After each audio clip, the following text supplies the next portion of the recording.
Queridos irmãos, agora nós vamos dar sequência no vídeo 213. Então, depois dessa decepção todas que esses ortodoxos, esses, militantes em outras militâncias, depois que eles enfrentam ao chegar no plano espiritual, que eles deparam com outra realidade, observe o que acontece com eles ainda. Viva é a sua decepção ao verem suas esperanças malogradas, transformadas suas convicções por fatos para que de nenhum modo os prepara a educação que haviam recebidos. Eles não foram preparados, eles não foram educados de acordo com o que eles encontraram lá no plano espiritual, enquanto estiveram no corpo físico. E nós sabemos que, se tivessem sido preparados, eles lá chegariam assim, não vou dizer aceitando tudo, mas mais consciente. Isso eu já me inteirei lá no corpo físico, lá na igreja que eu frequentava. Mas não chegam lá cru e nu de conhecimento. E é a coisa mais difícil, queridos irmãos. Vou fazer um testezinho com você, só para você entender. Você nasce na roça. Aos 50 anos de idade, você ganha um prêmio. E esse prêmio diz assim: direito de ir para o Japão, para a Índia, Aquelas regiões lá.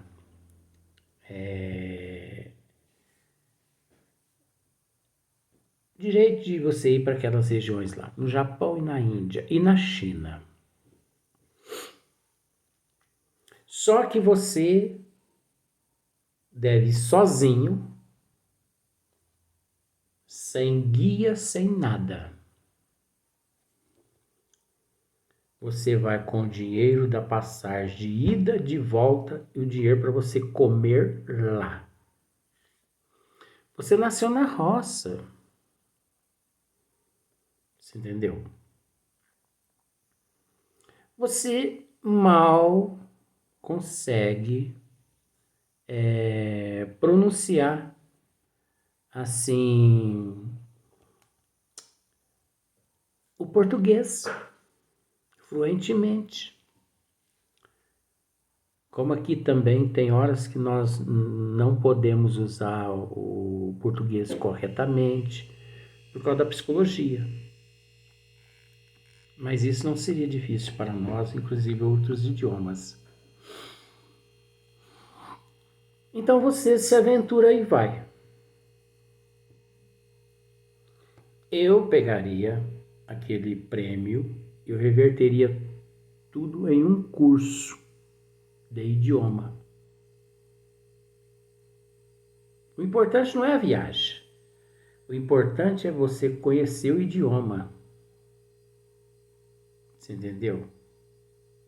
Porque o que adianta você chegar lá no país e você não conseguir se alimentar? Porque você não sabe se hospedar, conhecer os lugares turísticos. Mas lá você não vai conhecer, lá tem muitos turistas. Não, mas o prêmio não é para você ter turista. É para você se virar. Você entendeu qual que é, queridos irmãos? Tá bom. Você vai passar fome. Se alguém não te socorrer, você vai morrer. Só que você não vai poder pedir ajuda. Alguém vai ter que chegar e falar assim, ó, eu quero te ajudar. É a mesma coisa. Então os espíritos chegam no plano espiritual nessas condições, não sabendo nada. Não foram preparados. Mas, se sua vida foi boa, submissa ao dever, não podem essas almas ser infelizes por terem sob o destino mais influência os atos que as crenças. Os espíritos céticos e, com eles, todos aqueles que se recusaram a crer na possibilidade de uma vida independente do corpo, julgam-se mergulhados em um sonho. Esse sonho só se dissipa quando acaba o erro em que esses espíritos laboram. Isso é interessantíssimo. Esse sonho é letárgico, é como se fosse uma catalepsia. É como se fosse uma catalepsia, uma letargia. E o indivíduo ali permanece no estado de cegueira muito grande, sabe? E ele, de fato, não toma conhecimento de nada. E ele permanece ali naquele erro, anos e anos, séculos e séculos, milhões e milhões de anos. E sem contar, queridos irmãos, que nesse exato momento, milhares de seres se encontram nestas condições, sofrendo. Não vou dizer porque foram enganados, porque permitiram ser enganados também. Porque nós temos o direito de questionar. Muitas pessoas antigamente, quando interrogavam os padres, porque antigamente as missas, eu me lembro muito bem disso. Eu me lembro muito bem porque eu ia à igreja quando mais novo, sabe? Olha a psicologia. E as missas eram celebradas em latim. E justamente para que os adeptos não entendessem nada.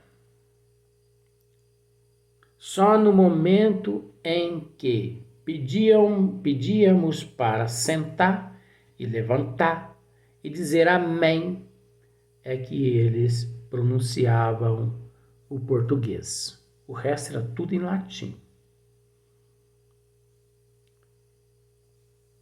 De forma que naquela época era em latim.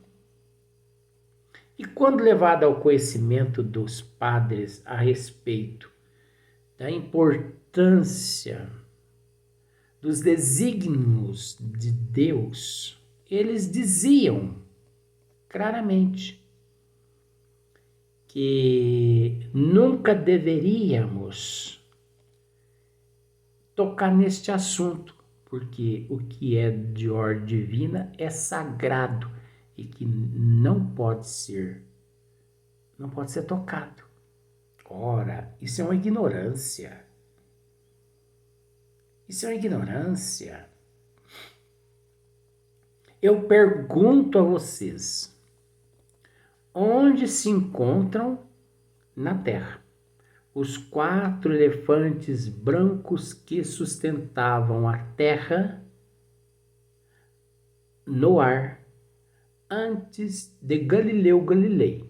É engraçado que eles processaram Galileu Galilei, prenderam ele, depois ele veio a falecer, né? Depois eles descobriram que Galileu Galilei estava certo, mas não apresentaram à humanidade os elefantes. Onde estão esses elefantes? É o mesmo caso de Sansão e Golias, né? É outro mito também. É tanto mito, gente, que a humanidade ficou assim, sabe? Eu acho que no plano espiritual, os psiquiatras eles têm um trabalho imenso. Porque os psiquiatras no plano espiritual eles têm conhecimento do perispírito e do espírito. E dos efeitos que acarreta no corpo físico. Então, o que acontece? Trata-se do indivíduo lá primeiro, né? Para depois tratar aqui na Terra. Então vamos lá. As impressões variam infinitamente com o valor das almas, aquelas que desde a vida terrestre conheceram a verdade e serviram à sua causa, recolhem logo que desencarnam o benefício de suas investigações e trabalhos. A comunicação abaixo, transcrita dá, entre muitas outras, testemunho disso, provém do espírito de um espírita, militante, homem de coração e convicção esclarecida, Charles Fritz, fundador do jornal La Vie de Outre-Tombe, em Charleroi. Todos aqueles que conheceram esse homem reto e generoso reconhecê-lo-ão pela linguagem, descreve as impressões que sentiu logo depois de morrer e acrescenta, né? Depois do seu desencarne, ele relatou o desencarne dele. Olha para você ver que coisa mais interessante, né? Allan Kardec, ele ia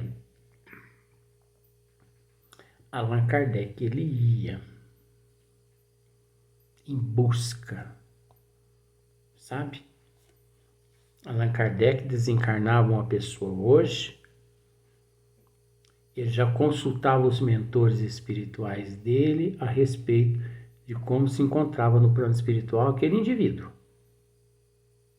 Dependendo a situação do indivíduo, ele dizia, traga eles aqui na Associação Parisiense de Estudos. Traga-o aqui, que eu preciso interrogá-lo. Agora nós entendemos que aqueles espíritos também, todos que passaram por Allan Kardec ali, não eram lá seres insignificantes. Foram colocados no trajeto de Kardec para que auxiliasse Kardec. Olha o que o espírito responde.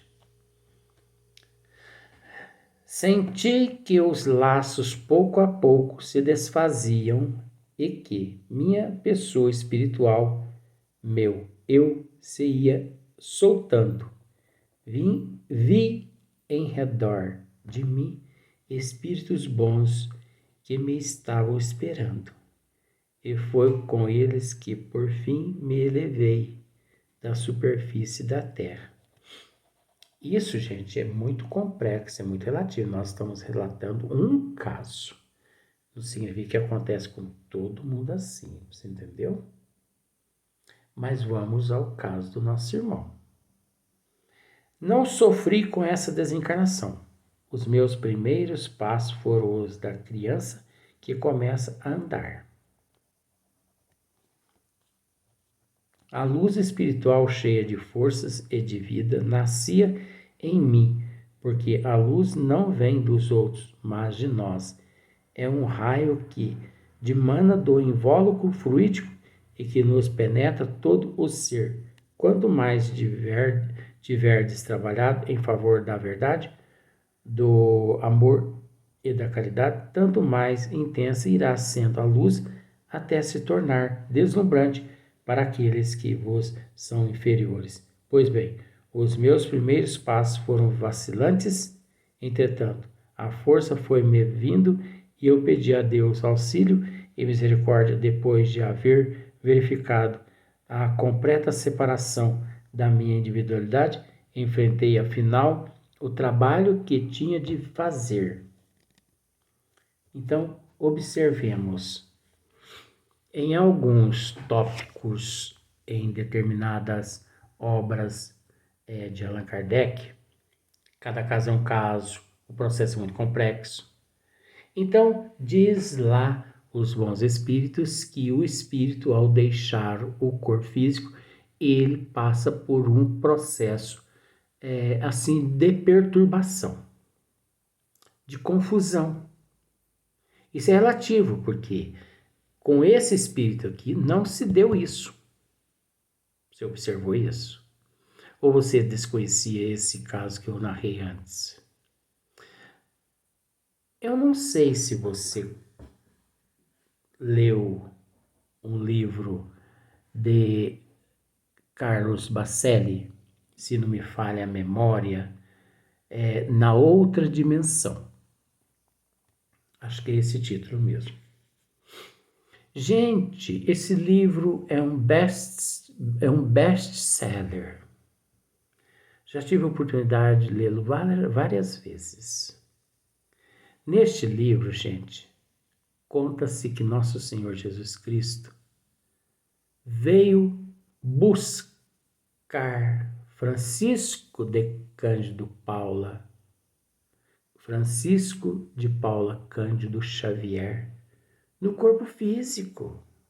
Olha que maravilha!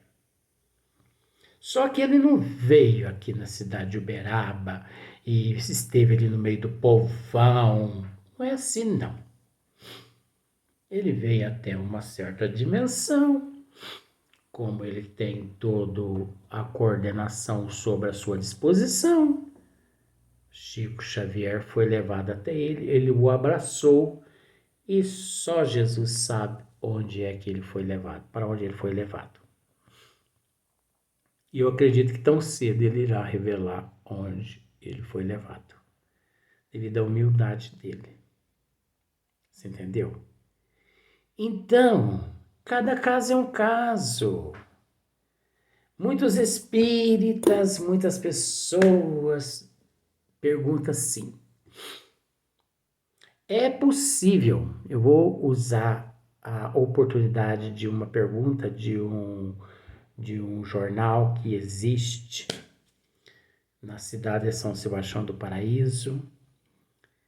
Uma pergunta que mais ou menos é feita assim: é possível o espírito recém-desencarnado nos deixar uma mensagem psicografada? Existe ali muitos equívocos por parte de redação. A verdade é essa. O que é dito o que tem que ser dito, queridos irmãos. Mas vamos acreditar em Francisco Cândido Xavier. Francisco Cândido Xavier, ele no corpo físico, ele foi no velório de um seu compadre. Nem é compadre, compadre. Parece que fica mais gostoso, né? É assim que introduziram o caixão ali no mausoléu, que ele olhou assim o compadre dele sentado em cima da lápide. E o compadre pegou e falou assim: Chico, eu gostaria de deixar uma mensagem aos meus familiares. Eu posso? Pode. Ele pediu para que os assistentes providenciassem a ele papéis e caneta. E tudo que o espírito ia dizendo, ele ia escrevendo no papel. O Chico Xavier, ele psicografava através da clarividência e audição. Ele via o espírito ditava, ele ouvia o espírito e ele escrevia no papel. Gente, menos de 24 horas depois que desencarnou. Então, quem somos nós para dizer não pode. Ora, Allan Kardec ele disse a primeira fase, ele não disse a última. Em cima desse alicerce que é a doutrina, nós podemos construir um edifício de milhões de andares, porque essa doutrina é sólida. Ela não é mutável, ela é imutável. Ela não é capenga, ela não é injusta. Você entendeu? Então, nós não podemos afirmar nada. Quem somos nós para julgar? Se Franciscano Xavier psicografou 24 horas depois que o espírito deixou o corpo físico, quem somos nós para dizer que isso não pode? É a evolução do espírito, é a condição de equilíbrio moral do médium. Como tem espíritos que é depois de 1 ano, 2 anos, 5 anos, 10 anos, 20 anos, 30 anos, 40 anos. Ora, meu Deus! Vamos procurar entender essa questão? Não vamos ficar comendo gato por lebre, não. Na verdade, viu passar de minha última vida e lhe dei por levantá-la com clareza das profundezas da memória. Olha só. Ele viu passar da última vida, ele dou por levantá-la com clareza das profundezas da memória, das profundezas dos arquétipos dos registros, os quais ele possuía registrado. Então ele quis mergulhar naqueles registros profundos e levá-los à tona, o que quase sempre não é permitido, a não ser os arquitetos siderais, os espíritos mais evoluídos é que têm condições de lidar com estas situações.